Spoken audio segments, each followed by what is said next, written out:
یہ ارض مقدس آج مستحکم بھی ہے، محفوظ بھی ہے، معزز بھی ہے۔ تو ساتھ ساتھ میں پوائنٹ بھی لکھتا جا رہا تھا جو میرے ذہن میں آج یہاں آنے کے حوالے سے آ رہے تھے۔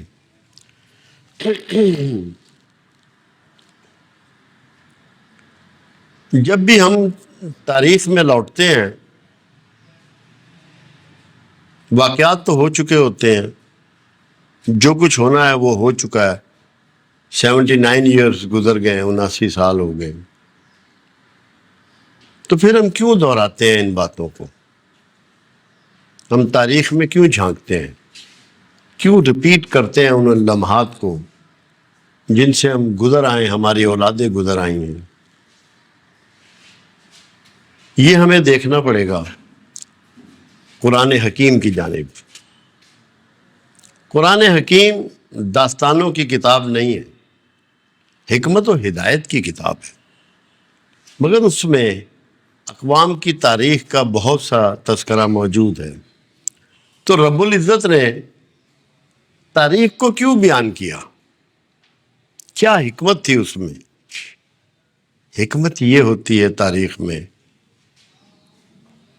جب آپ تاریخ کی طرف لوٹتے ہیں تو آپ یہ سمجھ لیں ایک ٹارچ ہے جو ہاتھ میں پکڑ لیتے ہیں۔ تاریخ ایک ٹارچ ہے جس کی رہنمائی میں آپ نے مستقبل کا سفر کرنا ہوتا ہے۔ آپ کو وہاں سے ہدایات ملتی ہیں، قوموں کی ناکامیوں کے اسباب ملتے ہیں، قوموں کی کامیابیوں کے اسباب ملتے ہیں، نظریات ملتے ہیں، کام کرنے والوں کے بارے میں آگاہی ملتی ہے۔ اس سے پھر اپنا راستہ آپ منتخب کرتے ہیں۔ یہ وہ ٹارچ ہے جو آج 23 مارچ کو انہوں نے یہاں جلائی ہے کہ ہمیں اس واقعات کی روشنی میں اپنے لائحہ عمل طے کرنے ہیں، اپنے پروگرام بنانے ہیں، ان کو مرتب دینا ہے، ان کو ترتیب دینی ہے، تاکہ ابھی ہماری بہت سی اچیومنٹ باقی ہیں۔ ہمیں نہ صرف امہ کو، دنیا کو لیڈ کرنا ہے۔ یہ میرے لفظ لکھ لیجئے گا، ریکارڈ کر لیجئے گا، اور وہ وقت دور نہیں ہے۔ آپ کو اسی سال، اسی واقعات میں جو گزر گئے ابھی، ہر 2 بڑے واقعات، وہ ہندوستان کے ریفرنس سے ہوں یا نیوزی لینڈ کے واقعات سے ہوں، اس نے یہ بتا دیا ہے کہ آپ کتنی قداور قوم ہیں، کتنی معزز قوم ہے، کتنی متحد قوم ہے، کتنی نظریاتی قوم ہے۔ تو یہ وہ کہتے ہیں نا، ہونہار بروا کے چکنے چکنے پات، یہ نشاندہی ہمیں نظر آ رہی ہے۔ اپنی اپنی آنکھ کی بات ہے، کوئی کتنا دور دیکھتا ہے۔ یہ اللہ کا احسان اور فضل ہوتا ہے کہ کس کو کیسی آنکھ عطا کرتا ہے۔ خدا جانے کہ میری زندگی کتنی ہے، مگر پاکستان کی زندگی تا قیامت ہے، اور اس کی عزت، آبرو، اس کی قوت، اس کی معاش، اس کی معاشرت سب بڑھتی چلی جائے گی۔ اور آپ دیکھیں گے اتنی تیزی سے ترقی آئے گی۔ ترقی سے مراد میری معاشی ترقی نہیں ہے، اخلاق کی ترقی ہے، کردار کی ترقی ہے، علم و ہنر کی ترقی ہے، مومن بننے کی ترقی ہے۔ وہ اتنی اخلاقی جرأت اور قوتیں ہم میں پیدا ہوں گی کہ دنیا اپنا لیڈر ماننے کے لیے مجبور ہو جائے گی۔ کوئی راستہ نہیں بچے گا اس کے پاس، جس کے لیے اب آپ سوچئے 1940 میں قرارداد منظور ہوتی ہے اور صرف 7 سال میں پاکستان مارد وجود میں آ جاتا ہے۔ 7 سال قوموں کی زندگی میں کوئی لمحات نہیں ہوتے۔ آج کشمیری 70 سال سے جد و جہد کر رہے ہیں۔ الجزائر نے کتنی جد و جہد کی، اور بہت سی جگہ افغانستان میں کتنی جد و جہد ہو رہی ہے، فلسطینی کب سے جد و جہد کر رہے ہیں۔ مگر ہمارے ہاں 7 سال میں پاکستان کا وجود میں آنا ایک معجزے سے کم نہیں ہے۔ ویسے تو ہمارے دوست اور رفیق بابا اشفاق احمد نے پاکستان کے وجود کو ہی معجزہ قرار دیا تھا۔ وہ کہتے تھے یہ ایسا ہی وجود ہے جیسے صالح علیہ السلام کی اونٹنی کہ جو معجزے سے وجود میں آئی تھی۔ یہ بین ہی پاکستان کا وجود بھی ایسا ہے۔ اس میں جو بھید تھا نا، جو وہ پیغام دینا چاہ رہے تھے، وہ ہم نے نہیں سمجھا۔ معجزاتی اٹھنے سے اس کی تشبیہ دے کر جو انہوں نے پیغام دیا وہ ہم نے نہیں سمجھا۔ جو چیزیں معجزے کی پیداوار ہوتی ہیں، جو ان کو نقصان پہنچائے اس کو اللہ عذاب میں مبتلا کرتا ہے، وہ بچ نہیں سکتے۔ اور جنہوں نے آج تک پاکستان کو نقصان پہنچایا ہے یا پہنچا رہے ہیں یا پہنچائیں گے، ان کی نسلیں بھی ذلیل ہوں گی اور وہ خود بھی ذلیل ہوں گے، کیونکہ یہ وہ مقدس جگہ ہے جو پروردگار عالم نے ہمیں معجزاتی طور پر عطا کی ہے۔ مگر جہاں معجزے رونما ہوتے ہیں وہاں لوگوں کے ارادے، ان کے پروگرام، ان کو جدوجہد ساری شامل ہوتی ہے۔ اس 7 سالوں میں اس کی کامیابی میں جو چیزیں سب سے اول شامل رہیں، ہمیں آج بھی انہی کو لے کر چلنا ہے۔ اس میں جو پروگرام ہے وہ مستقبل ہے، آپ کا تعلق ماضی سے ہے مگر ہے آپ کا مستقبل۔ سب سے اول بات کیا تھی؟ نظریے اور پروگرام کے بارے میں اس کی حقانیت اور سچائی پر پکا یقین محکم۔ جن لوگوں نے یہ قرارداد پیش کی وہ اس نظریے کی، جس نظریے پر انہوں نے بات کی، اس کی حقانیت اور سچائی پر نہ ٹوٹنے والا یقین رکھتے تھے، محکم یقین رکھتے تھے، جس کی وجہ سے یہ 7 سال میں وجود پا گیا۔ میں اس کی حقانیت کی ایک چھوٹی سی بات آپ سے کرتا چلوں، اس کو نظریہ پاکستان کہہ لیں یا 2 قومی نظریہ کہہ لیں۔ اس کو ہم نے قرآن سے لیا ہے۔ قرآن حکیم کہتا ہے 2 دریا ہیں جو باہم بہتے ہیں، ایک کھارے پانی کا دریا ہے اور ایک میٹھے پانی کا دریا ہے، مگر دونوں مل نہیں سکتے، ہم نے اس میں برزخ رکھ دی ہے، آڑ رکھ دی ہے۔ تو جب مکہ میں پہلا شخص مسلمان ہوا تھا تو 2 قومی نظریہ وجود میں آ گیا تھا کہ بت پرست اور خدا پرست کبھی باہم مل نہیں سکتے، اور یہ وہ مضبوط بنیاد تھی جس نے ہمیں پاکستان دیا۔ اس نظریے کو جو لوگ تھے وہ الحمدللہ جان چکے تھے، سچ مان لیا تھا، ان کو پتہ تھا کہ یہ حق اور سچ ہے، اس لیے وہ لوگ دل کی گہرائیوں سے اور پورے یقین واثق کے ساتھ نظریے پہ ٹائٹ ہو گئے، کھڑے ہو گئے۔ دوسری چیز کیا تھی جس نے اتنی جلدی کامیابی ان کی جھولی میں ڈال دی؟ وہ تھا پوری قوم اور پوری امہ کا اس پروگرام پر اجماع، سب کا اس پر اتفاق۔ ابھی آپ دیکھیں کہ آپ کو جو ابھی ریسنٹلی عزت ملی ہے اس میں سب سے بڑی یہ بات تھی کہ آپ کی پوری قوم ایک پروگرام پر متفق ہو گئی تھی، جبکہ یہ مقابل ہیں ان کے ہاں دست و گریبان تھے۔ اجماع، کسی پروگرام پر امہ کا، قوم کا اجماع، یک نظریہ ہونا، ایک پروگرام کے اصول پر چل پڑنا، یہ وہ چیزیں ہیں جو کل اپلائی کی گئی اور آپ کو آنے والے زمانے میں ہر روز اپلائی کرنا ہے۔ یہ سیکھنا ہے، یہ سٹوری نہیں ہے، یہ وہ حقائق ہیں جن کو آپ روز فیس کرتے ہیں، جن کو روز دیکھتے ہیں۔ پھر تیسری چیز یہ تھی کہ باہمی اتحاد اور ہم آہنگی، آپس میں اختلافات نہیں تھے،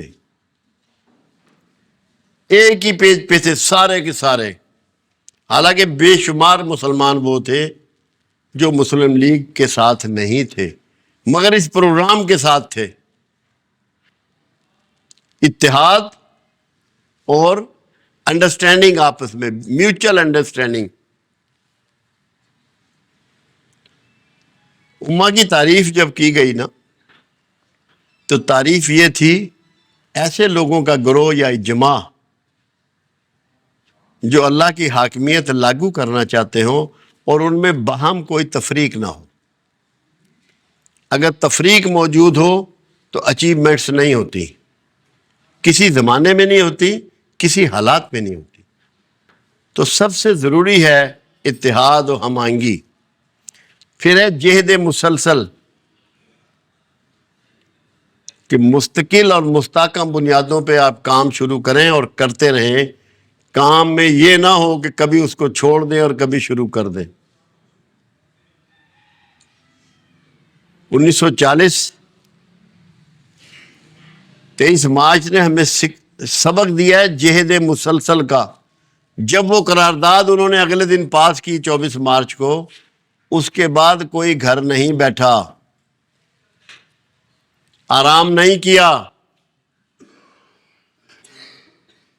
پیٹ بھر کھانے نہیں کھائے، لگ پڑے، سفر میں مبتلا ہو گئے، میٹنگوں میں، کنورسیشن میں، جلسوں میں، جلوسوں میں، پیسے اکٹھے کرنے میں۔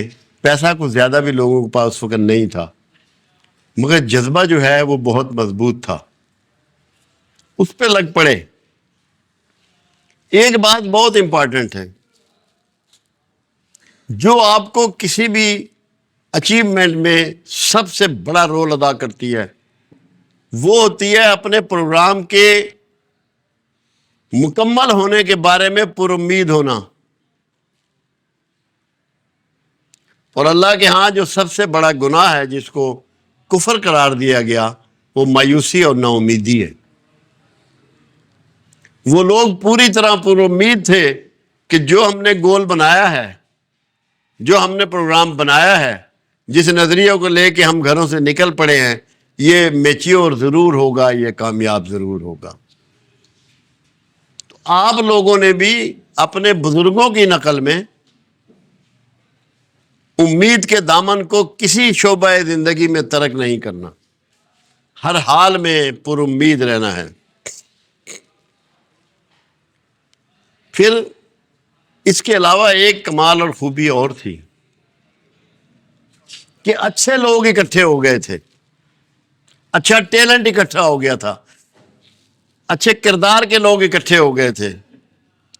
تو یہ ہمیں اس میں یہ بھی میسج ہے کہ اگر آپ فردر اچیومنٹ چاہتے ہیں کہ بحیثیت پاکستانی دنیا میں آپ عزت والے ہوں، نیک نام ہوں، کامیاب ہوں، ترقی یافتہ ہوں، تو کریکٹر بلڈنگ پہ بہت توجہ دیں، بہت زیادہ اس پہ وقت صرف کریں، موٹیویشن کریں، کر کے دکھائیں، عمل کریں، تاکہ لوگ آپ کو فالو کریں۔ اللہ کی یہ سنت ہے اور اللہ کا یہ طریقہ ہے، بد کردار لوگوں کو کبھی نہ قوت عطا کرتا ہے اور نہ عزت عطا کرتا ہے اور نہ ترقی عطا کرتا ہے۔ تو ہمیں بہت زیادہ ضرورت ہے اس بات کی کہ جیسے ہمارے اسلاف اچھے لوگ تھے، با کردار لوگ تھے، مخلص لوگ تھے، ہمیں یہ ان کی کمال اور خوبیاں اپنانی ہیں اگر ہمیں پاکستان کو دنیا میں نمبر 1 بنانا ہے۔ اس سے کم کا گول ذہن میں کوئی نہ رکھے۔ جن کو آج آپ نمبر 1 سمجھ رہے ہیں نا، یہ خدا جانے نمبروں میں کل کہاں کھڑے ہوں گے۔ تاریخ انسانی کو آپ دیکھنا شروع کریں، مطالعہ شروع کریں، کہاں ہوتے ہیں لوگ، کہاں سے کہاں پہنچ جاتے ہیں۔ اور ریورس بھی ایسے ہی لگتا ہے، اگر آپ کا کردار خراب ہو گیا، اخلاق کمزور ہو گئے، بد اخلاقی آ گئی، تو بہت تیزی سے ریورس لگ جائے گا۔ آپ جو کچھ بھی اچیو کرنا چاہتے ہیں، جو بھی پاکستان سے محبت کرتا ہے، وہ سب سے پہلے اپنے اخلاق کو درست کرے، اپنے کردار کو درست کرے۔ جو بات زبان سے کہے، اس کے عمل میں بھی وہی بات ہونی چاہیے۔ جو لوگ باتیں بہت خوبصورت کرتے ہیں اور ان پہ نہیں چلتے، وہ منافقوں کی دنیا میں رہتے ہیں۔ پاکستان میں ہمیں منافقت وارا نہیں کھاتی، ہمیں اخلاص کو اپنانا ہے، سچائیوں کو اپنانا ہے، اور اللہ کو بھی اگر کوئی پسند ہے تو شیطان کے ساتھ جب اللہ کا مکالمہ ہوا اور شیطان نے یہ کہا کہ میں تیرے بندوں کو برگلاؤں گا، ان کے راستے میں بیٹھوں گا، آگے سے پیچھے سے دائیں سے بائیں سے انہیں گھیروں گا، تو پروردگار عالم نے فرمایا جو میرے اخلاص والے بندے ہیں تو ان کا کچھ نہ بگاڑ سکے گا۔ اگر آپ کو پاکستان سے پیار ہے، ان اصلاً زبانی نہیں، نعرے مارنے والا نہیں، تاڑیاں بجانے والا نہیں، پھر آپ کو اخلاص کے ساتھ اپنے کریکٹر کو بدلنا ہوگا۔ مجھے بعض اوقات بڑی تکلیف ہوتی ہے، لوگ دعوے کر رہے ہوتے ہیں کہ میں پاکستان سے پیار کرتا ہوں، اپنے گھر کی اس کی ایک دروازے کی چٹسنی خراب ہو جائے تو بے چین ہوتا ہے، کہتا ہے لاؤ کارپینٹر کو۔ پاکستان کی سڑکوں میں کھڈے پڑے ہوئے ہوں، مختلف چیزوں کا نقصان ہو رہا ہو، بجلی کی تاریں گری پڑی ہوں، ٹیلی فون ٹھیک نہ ہو، کان پہ جوں تک نہیں رینگتی، وہ جھوٹ بولتے ہیں، ان کو کوئی پاکستان سے محبت نہیں ہے۔ خدا کی قسم میں بے چین ہو جاتا ہوں، میں جب کوئی چیز بھی پاکستان کی خراب حالت میں دیکھتا ہوں میرا بس نہیں چلتا کہ میں کیا کروں۔ اپنا گھر سمجھو، اس کو آن کر لو، پاکستان کو تم نے آن نہیں کیا ہوا، آن کرو اس کو۔ تمہارے اندر ایسا لگے چھرا لگ گیا ہے جب پاکستان کا کوئی نقصان ہوتے ہوئے دیکھو، برداشت مت کرو اس کو۔ یہ وہ جذبہ ہے جو پاکستان کو آسمانوں جتنا بلند کر دے گا، مگر کرے گا آپ ہی لوگ کریں گے، آسمان سے فرشتے آ کر نہیں کریں گے۔ جب آپ کو صحیح معنوں میں مملکت خدا داد سے محبت ہو جائے گی، اس سے عشق ہو جائے گا، آپ اپنی ذات سے پاکستان کو ترجیح دیں گے۔ ذاتی نقصان برداشت کر لیں، ذاتی وقت برداشت کر لیں، مگر پاکستان کا نقصان برداشت مت کریں۔ لوگ جھوٹ بولتے ہیں، یہ ایسے ہی ہے جیسے لوگ کہتے ہیں ہم عاشق رسول ہیں، رسول اللہ کے ایک طریقے پہ نہیں چلتے، عاشق رسول کے دعوے کرتے ہیں۔ ایسے ہی پاکستان کے ساتھ ہو رہا ہے کہ ہمیں پاکستان سے محبت ہے، پاکستان کے لیے نہ اپنا آرام چھوڑتے ہیں، نہ اپنا نقصان کرتے ہیں، نہ کوئی سیکریفائز کرتے ہیں۔ کامیاب قومیں وہ ہوتی ہیں جو اپنا ملک و ملت کے لیے ایثار کرتی ہیں، قربانیوں کے خوگر ہوتے ہیں، انہیں پرواہ نہیں ہوتی۔ ایک پوائنٹ یہ ہے کہ لیڈرشپ آپ کی سچائی پر ہو، اخلاص پر ہو، اور آپ میں اپنی لیڈرشپ کی پوری فرما برداری ہو۔ اگر آپ لیڈرشپ کے فرما بردار نہیں ہوں گے، مثال کے طور پہ یہ ادارہ چل رہا ہے اور اس میں ہر ایک کی اپنی بات ہوگی، اور جو یہاں کا جو منتظم ہے اس کی بات کو آپ اہمیت نہیں دیں گے، تو کیا یہ ادارہ خوبصورتی اور کامیابی سے چل پائے گا؟ ہرگز نہیں چل سکتا۔ اس کے لیے ضروری ہے کہ لیڈرشپ پہ آپ کا یقین ہو، اور لیڈرشپ کے آپ وفادار ہو اور فرما بردار ہو، ورنہ نہیں ہو سکتا۔ وہ جیسے ایک شعر کہا گیا، علامہ نے تو کوئی بات چھوڑی نہیں ہے لیڈرشپ کے لیے، نگاہ بلند سخن دل نواز جاں پرسوز، یہی ہے رخت سفر میر کارواں کے لیے۔ اور یہ عملی طور پہ قائد اعظم علیہ الرحمہ نے کر کے دکھا دیا۔ وقت کی پابندی کی، الفاظ کی پابندی کی، پروگرام کی پابندی کی، اصولوں کی پاسداری کی، اصولوں کی پابندی کی، اللہ کے علاوہ کسی کے آگے نہیں جھکے۔ اور اگر ہم یہ فارمولہ سیکھ لیں کہ ہمیں مخلوق کو راضی نہیں کرنا، خالق کو راضی کرنا ہے، خدمت مخلوق کی کرنی ہے، عزت مخلوق کی کرنی ہے، راضی اللہ کو کرنا ہے، تو آپ کو ہر چلتا پھرتا آدمی قائد اعظم ہی نظر آئے گا، مگر وہ اس کو اس اصول کو اپنانا ہوگا۔ آپ دیکھیے وہ کمال کی بات ہے، شبیر عثمانی صاحب نے قائد اعظم کا جنازہ پڑھایا تھا۔ ان کا تعلق جماعت احرار سے تھا اور انہوں نے کبھی قائد اعظم کو پسند نہیں کیا تھا۔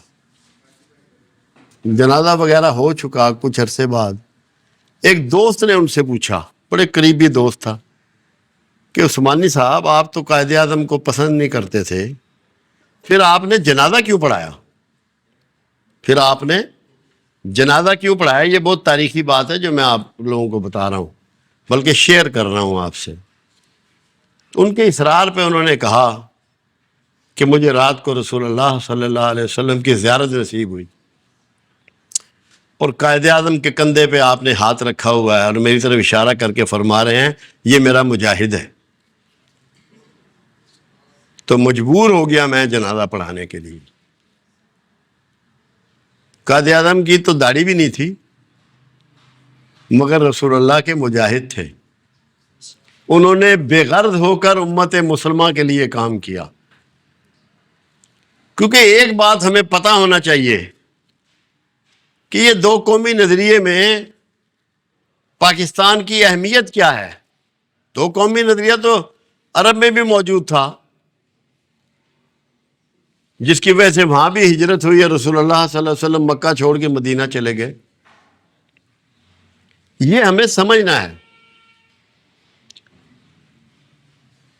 رسول اللہ صلی اللہ علیہ وسلم کے ذمے پروردگار نے ڈالا تھا تمام دنیا سے شرک و بت پرستی کا خاتمہ اور دنیا سے مخلوق کے استحصال کا خاتمہ، مگر عمر اتنی عطا فرمائی پروردگار عالم نے اپنے حبیب کو کہ یہ پروگرام صرف عرب تک ہی ہو پایا، جبکہ آپ کو تمام دنیا کے جن و انس کے لیے مابعوث کیا گیا، تمام کائنات کے لیے رحمت للعالمین بنائے گئے۔ آخر زمانے میں پھر کیونکہ سب سے بڑا بت پرستی کا مرکز ہند تھا، اللہ کے رسول صلی اللہ علیہ وسلم کی آرزو تھی کہ یہاں بت پرستی ختم ہو، تو تب آپ نے ایک بات فرمائی، لوگ بیٹھے تھے بہت سے، کہ ہند میں ایک غزوہ ہوگا جس کو غزوہ ہند کا نام دیا جائے گا، اور جس کے شرکاء میرے اولین کے برابر ہوں گے۔ اولین سے مراد وہ ہے، قرآن نے اولین کا تذکرہ کیا ہے، جو مکہ میں ایمان لائے، جنہوں نے آپ کے ساتھ ہجرت کی، جنہوں نے آپ کو وہاں استقبال کیا، آپ کو پناہ دی اور آپ کے ساتھ ہو کر جنگیں لڑیں۔ مکہ کی فتوحات سے پہلے کے مسلمان جو ہیں یہ سارے رسول اللہ صلی اللہ علیہ وسلم کے اولین ہیں۔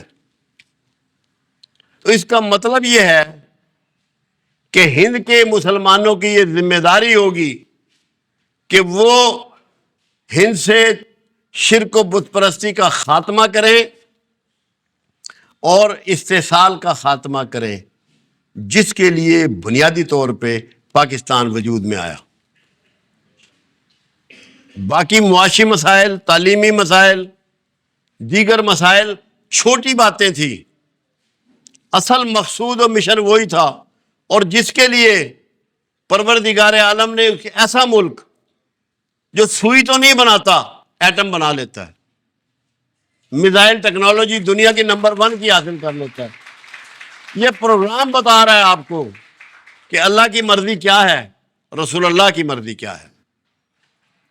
یہ سب کچھ ہونے کے لیے آپ کو بااخلاق ہونا ضروری ہے، کیونکہ اگر حرام کماتے ہوں گے، حرام کھاتے ہوں گے، تو ہم یزکی نہیں ہوں گے، پاک نہیں ہوں گے، ناپاک لوگ غزوہ ہند نہیں لڑ پائیں گے۔ ہمیں اپنے آپ کو اس نظریے سے پاک کرنا ہے کہ میں نے رسول اللہ صلی اللہ علیہ وسلم کی جو حدیث مبارکہ ہے، جو فرمان مبارک ہے، اس میں حصہ لینا ہے، اس میں شامل ہونا ہے۔ نسلیں سنور جائیں گی اولین کے برابر۔ حضرت ابو ہریرہ رضی اللہ تعالیٰ عنہ بہت لیٹ پہنچے تھے اور مسلمان ہوئے تھے، تو انہوں نے آرزو کی کہ یا رسول اللہ صلی اللہ علیہ وسلم میری اتنی عمر کی دعا کر دیجئے کہ میں اس میں شامل ہو سکوں، کہ اولین کے درجے میں آ جاؤں۔ تو کتنے مبارک ہیں آپ لوگ، کتنے مقدس ہیں آپ لوگ، کتنے معزز ہیں آپ لوگ۔ میرے لیے تو بہت محترم ہے ہر پاکستانی، کہ میں یہ سمجھتا ہوں کہ اگر وہ پاکستان کے لیے ایک تنکا بھی اٹھا کے دے رہا ہے، ایک گلی صاف کر رہا ہے، کسی جگہ کی مرمت کر رہا ہے، کسی سڑک کی، کوئی بھی ایسا کام کر رہا ہے جس سے پاکستان کو بینیفٹ ہو رہا ہے، وہ یہ سمجھ لے کہ اس کو غزوہ ہند میں حصہ مل رہا ہے، اور متبرک ہے اور معزز ہے اور مقدس ہے، یہ اس کو سمجھنا ہے۔ آپ نے کبھی سوچا کہ آپ نے اللہ کے نام پہ تھوڑی سی جستجو کی، اس نے کتنا نواز دیا آپ کو، موسم کتنے حسین دے دیے، پھل کتنے حسین دے دیے، سبزیاں کتنی بڑھیا دے دی، دودھ دہی کتنا دے دیا، گوشت کتنا دے دیا، انڈے کتنے دے دیے، سمندر دے دیے، صحرا دے دیے، باغات دے دیے، جنگلات دے دیے، پہاڑ دے دیے، آبشار دے دی، برف دے دی، سب کچھ عطا کر دیا۔ کیوں؟ کہ میرے شکر گزار ہو جاؤ۔ شکر کیا ہے؟ جہاں رہ رہے ہو اس مملکت کا، اپنے لوگوں کا، موسموں کا، پیاروں کا شکوہ نہ کرو۔ جو شکوہ کرتا ہے وہی ناشکرا ہے۔ جو مالک نے دیا ہے اس پر مستحکم ہو جاؤ، ٹھہر جاؤ، رک جاؤ، پختہ ہو جاؤ، اس کی عزت کرو، اس کی قدر کرو۔ میں نے یہاں ایک سال میں بہت ساری کھجوریں لے آیا عرب سے، منوں کے لحاظ سے اور اجوا۔ تو میں نے لوگوں میں بھٹوں پہ ادھر ادھر جا کے جب تقسیم کی تو کسی شخص نے کھجور کو ہاتھ نہیں لگایا، پہلے وہ وضو کرتے اور پھر کھجور کا دانہ منہ میں ڈالتے۔ میں نے کہا ان کو سمجھ آ گئی ہے کہ شکر کا انداز کیا ہونا چاہیے۔ پاکیزہ کر دو، پاکستان کو مسجد بنا دو۔ مسجد امن کی جگہ ہوتی ہے، محبت کی جگہ ہوتی ہے، عبادت کی جگہ ہوتی ہے، چاہت کی جگہ ہوتی ہے۔ مسجد سمجھو پاکستان کو مسجد۔ آج کے دن یہ پروگرام بناؤ کہ میرا پاکستان مسجد ہے، مجھے اس کو احترام دینا ہے، مجھے اس کو عزت دینی ہے، مجھے اس کی توقیر کرنی ہے، مجھے اس کی آبرو کا خیال کرنا ہے۔ مسجد بنا دو اسے۔ اور تھی تو یہ مسجد ہی، ہم نے حلیے اس کے بگاڑے ہیں۔ ویسے تو اس دفعہ ISPR والوں نے نعرہ دیا پاکستان زندہ باد۔ یہ نعرہ ہمارے تو رگ و جان میں گھومتا ہے ہر وقت، کیونکہ میرا تو یہ ایمان ہے کہ اگر میں نے پاکستان کی خدمت کی تو میرے آقا مجھے قبول کر لیں گے، میرا اللہ مجھے قبول کر لے گا۔ میں عملی طور پہ اسی ایمان کے ساتھ زندہ ہوں، عملی طور پہ باتیں نہیں کرتا، صرف باتیں میں کم کرتا ہوں۔ لوگ مجبور کرتے ہیں تو مجھے بولنا پڑتا ہے، میں بولنا نہیں چاہتا، کیونکہ بولنے والے باعمل نہیں ہوتے۔ میجارٹی جب زیادہ باتیں کرتی ہے تو وہ بے عمل ہو جاتی ہے۔ انرجی ایک ہے، سیل ایک ہے، بولنے میں لگاؤ یا عمل میں۔ اللہ کے رسول صلی اللہ علیہ وسلم سے زیادہ اختصار کسی نے زندگی میں نہیں اپنایا۔ 168 گھنٹے ہوتے ہیں ایک ہفتے میں، گفتگو کی کملی والے نے 12 منٹ رکھے۔ کوئی خطبہ میرے آقا کا 12 منٹ سے بڑا نہیں ہے، مختصر خطبے ہیں، چھوٹی سی گفتگو ہے، مگر عمل ہر وقت ہے، مسلسل ہے، اس میں نہ نیند ہے، نہ کھانا ہے، نہ آرام ہے۔ جو لگ جائے، جس کو درد پیدا ہو جائے اندر، احساس جس کا جاگ جائے، وہ کہتے ہیں لگی والیاں نو نیند نہیں آمدی، تو پھر نیندیں نہیں آتی، پھر جنون ہوتا ہے۔ اور آپ کو پاکستان سے محبت کا جنون ہونا چاہیے۔ سارے کام چھوڑ دو، کہیں میرے ملک کا نقصان ہو رہا ہے، سینہ تان کے کھڑے ہو جاؤ، جرت پیدا کرو، اتنی اخلاقی جرت پیدا کرو کہ تمہیں ڈر نہ آئے سچ کہنے میں کہیں۔ ہمارے ہاں بہت بڑی خوف کی فضا ہے، کوئی بندہ سچ کہنے کے لیے تیار نہیں۔ سچ کہنا سیکھ لو، پاکستان کی خدمت ہو جائے گی، پاکستان کی جڑیں مضبوط ہو جائیں گی، پاکستان بے پناہ قوت کا مالک ہو جائے گا۔ سچ کہنا شروع کر دو۔ سچ سے زیادہ پاورفل چیز اس کائنات میں دوسری نہیں ہے۔ اللہ سب سے زیادہ طاقتور ہے کیونکہ اللہ سچ ہے۔ رسول اللہ سب سے زیادہ طاقتور ہے، رسول اللہ سچ ہے۔ قرآن سب سے زیادہ طاقتور ہے، قرآن سچ ہے۔